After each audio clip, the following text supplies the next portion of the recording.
हम सभी का जीवन दिखावे से भरा हुआ है। हम सभी दिखावे की जिंदगी जीना पसंद करते हैं, लेकिन भगवान वास्तव में सादगी को पसंद करते हैं। उन्हें किसी कीमती भेंट की जरूरत नहीं होती, वो तो बस आपकी सच्ची श्रद्धा के भूखे होते हैं। आज की कहानी भी इस तथ्य पर आधारित है। यह लियो टॉल्स्टॉय की बहुत प्रसिद्ध कहानी है। रूस के चर्च में एक पादरी रहता था। सभी लोग चर्च में आते थे, लेकिन एक दिन वहीं पास की एक झील के छोटे से टापू पर एक पेड़ के नीचे 3 बूढ़े साधु आकर रहने लगे। धीरे धीरे वहां के लोग चर्च में न जाकर उन साधुओं के पास जाने लगे। गांव वालों का यह कहना था कि वे तीनों संत हैं। चर्च का पादरी इस बात पर बहुत चिंतित हो गया और सोचने लगा कि ईसाई धर्म में संत केवल उन्हें ही माना जाता है जिन्हें चर्च ने मान्यता दी हो, और मैंने तो सालों से किसी को भी संत नहीं बनाया। अब पादरी सोचने लगा, मुझे स्वयं ही देखना होगा कि वे तीनों संत कौन हैं और कहां से आए हैं। धीरे धीरे उन तीनों के दर्शन के लिए जाने वाले लोगों की संख्या बढ़ने लगी और चर्च में आने वालों की भीड़ बिल्कुल बंद हो गई। अब पादरी ने यह तय किया कि वह उन तीनों को देखने के लिए जाएगा। वह नाव में बैठकर टापू की ओर गया। जब वह वहां पहुंचा तो पादरी ने देखा वे तीनों बेहद साधारण, अनपढ़ और देहातियों जैसे लग रहे थे। दूसरी ओर पादरी खुद को बहुत शक्तिशाली और उस क्षेत्र का सबसे महत्वपूर्ण आदमी समझ रहा था। उन तीनों को देखकर पादरी बोला, तुम ही वो संत हो जिनकी वजह से लोगों ने चर्च में आना बंद कर दिया है। वे तीनों बोले, कौन संत? हम तो साधारण इंसान हैं। लोगों ने ही हमें संत समझ लिया है। हम तो एकांत में रहना चाहते हैं। फिर पादरी ने पूछा, तुम लोग करते क्या हो? उन्होंने कहा, कुछ नहीं, हम तो बस इस पेड़ की पूजा और प्रार्थना करते हैं। पादरी ने फिर पूछा, तुम्हें संत किसने बनाया? वे तीनों एक दूसरे के मुंह की ओर देखने लगे। उनमें से एक ने कहा, किसी ने नहीं। हम लोग खुद को संत नहीं मानते, हम तो केवल साधारण मनुष्य हैं। फिर पादरी ने कहा, तो फिर तुम लोगों को पास इतने सारे लोग क्यों आ रहे हैं?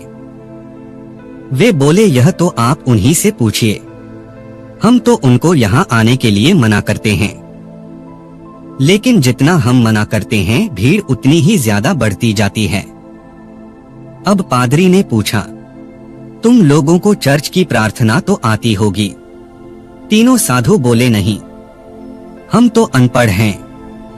पादरी गुस्से में बोला, क्या तुम लोगों को प्रार्थना नहीं आती? तो फिर तुम लोग कौन सी प्रार्थना करते हो? उन तीनों ने एक दूसरे की ओर देखा। वे आपस में कहते रहे, तुम बता दो, तुम ही बता दो।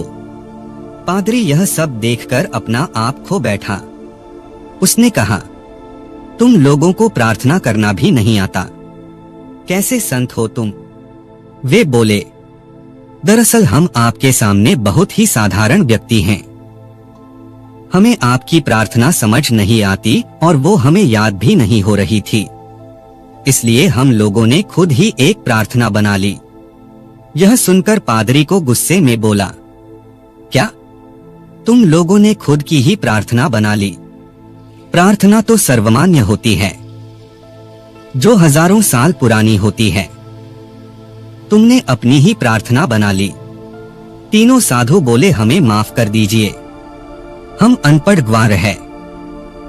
हम आज से आपकी प्रार्थना ही किया करेंगे, बस हमें माफ कर दीजिए। पादरी सोचने लगा, मैं तो व्यर्थ में ही डर रहा था। ये तो मूर्ख इंसान है, इन्हें सबक सिखाना कोई मुश्किल काम नहीं है। पादरी बोला, मैं तुम लोगों को माफ कर दूंगा और लोगों से भी तुम्हें माफी दिलवा दूंगा। फिर पादरी ने सोचा कि एक बार मैं भी तो इनकी प्रार्थना सुनकर देखूं। उसने कहा, एक बार मुझे भी अपनी प्रार्थना सुनाओ। वे बोले, हम अनपढ़ हैं, हमें कुछ नहीं आता। हम आपकी प्रार्थना सीख लेंगे, हमारी प्रार्थना तो बेकार है। पादरी बोला, एक बार मुझे भी सुनाओ, ऐसा तुम्हारी प्रार्थना में ऐसा क्या है जो तुम्हारे पास इतनी भीड़ रहती है? बार बार कहने पर साधु बोले, हमने बहुत सोचा लेकिन हमें कुछ समझ नहीं आया। फिर हमने सोचा ईसाईयत में ईश्वर के 3 रूप हैं और हम भी 3 हैं, इसलिए हमने यही प्रार्थना बना ली।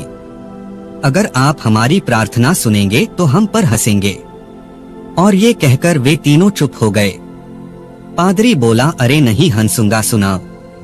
वे बोले, आप 3 हो और हम भी 3 हैं, इसलिए हम पर दया करो। बस यही हमारी प्रार्थना है। पादरी जोर से हंसने लगा। बोला, ये प्रार्थना है, मैंने ऐसी प्रार्थना कभी नहीं सुनी। साधु बोले, आप हमें अपनी सच्ची प्रार्थना करना सिखा दीजिए। अब से जो प्रार्थना आप सिखाएंगे हम वही करेंगे। उनके कहने पर पादरी ने उन्हें चर्च की प्रार्थना बताई और उसे पढ़ने का तरीका भी बताया। प्रार्थना काफी लंबी थी। उसके खत्म होते होते उनमें से एक ने कहा, हम शुरू का भाग भूल गए हैं। फिर पादरी ने उन्हें दोबारा बताया।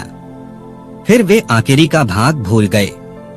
पादरी बहुत झुंझला गया और बोला, तुम लोग किस तरह के आदमी हो?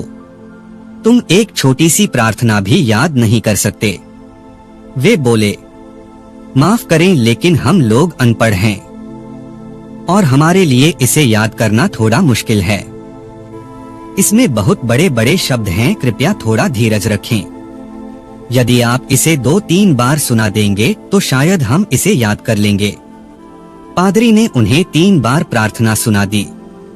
वे बोले, ठीक है, अब से हम यही प्रार्थना करेंगे, लेकिन हो सकता है कि हम इसका कुछ हिस्सा कहना भूल जाएं, पर हम पूरी कोशिश करेंगे। पादरी बहुत खुश था।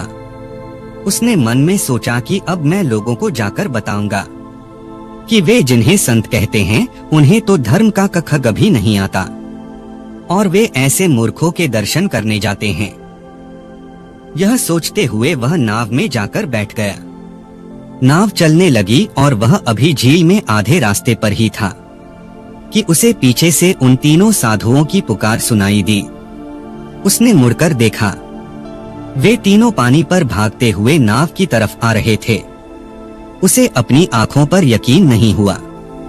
वे लोग पानी पर ऐसे दौड़ रहे थे मानो जमीन पर दौड़ रहे हो। ऐसा चमत्कार तो उसने सिर्फ जिसस को करते हुए सुना था। वे भागते हुए आए और नाव के पास पानी में खड़े हुए बोले, माफ कीजिए, हमने आपको कष्ट दिया। कृपया चर्च की प्रार्थना एक बार और दोहरा दें, हम कुछ भूल गए हैं। एक कहता है ऐसे शुरू होती है, वो कहता है ऐसे शुरू होती है। अब हम बहस करें या प्रार्थना करें? पादरी ने उनके पैर पकड़ लिए और बोला, मैंने तुम्हें जो कुछ भी बताया है उसे भूल जा। तुम अपनी प्रार्थना ही करते रहो। आज से मैं भी तुम्हारी ही प्रार्थना करूंगा। मुझे माफ कर दो जो मैंने तुम्हारी प्रार्थना को कम समझा। मैं तुम्हारी सरलता और पवित्रता को छू भी नहीं सकता। लेकिन वे अड़े रहे। नहीं, ऐसा मत कहिए। आप इतनी दूर से हमारे लिए आए, बस एक बार और दोहरा दें। हम लोग भूलने लगे हैं, पर इस बार कोशिश करेंगे कि इसे अच्छे से याद कर लें। पादरी ने कहा, मैं खुद सारी जिंदगी अपनी प्रार्थना को पढ़ता रहा, पर ईश्वर ने उसे कभी नहीं सुना। हम तो बाइबल में ही यह पढ़ते थे कि ईसा मसीह पानी पर चल सकते थे, पर हम भी उस पर शंका करते रहे। आज तुम्हें पानी पर चलते देखकर मुझे अब ईसा मसीह पर विश्वास हो गया है। तुम्हारी प्रार्थना संपूर्ण है। तुम्हें कुछ भी सीखने की जरूरत नहीं है। इतना कहकर पादरी वहां से चला गया। दोस्तों, यह कहानी हमें सिखाती है कि जरूरी नहीं हमारी प्रार्थना शास्त्रों में ही लिखी हो, लाखों लोगों द्वारा मान्यता प्राप्त हो। अगर हमारी प्रार्थना सच्ची और मन से की गई हो तो भगवान द्वारा जरूर सुनी जाएगी, चाहे वह 2 शब्दों की ही क्यों न हो। यह कहानी हमें सिखाती है कि हम कोई भी काम दिखावे के लिए न करें। जब भी हम कोई काम करें तो हमारी पूरी आत्मा उसमें उतर जानी चाहिए। उस काम के प्रति हमारा पूरा समर्पण होना चाहिए। अगर हम काम को पूरे मन से कर पाए तो हर कार्य में हमें सफलता निश्चित मिलेगी। इसलिए जो भी कार्य करें पूरे मन से करें। दोस्तों, आशा करता हूँ कि आपको इस वीडियो से जरूर कुछ सीखने को मिला होगा।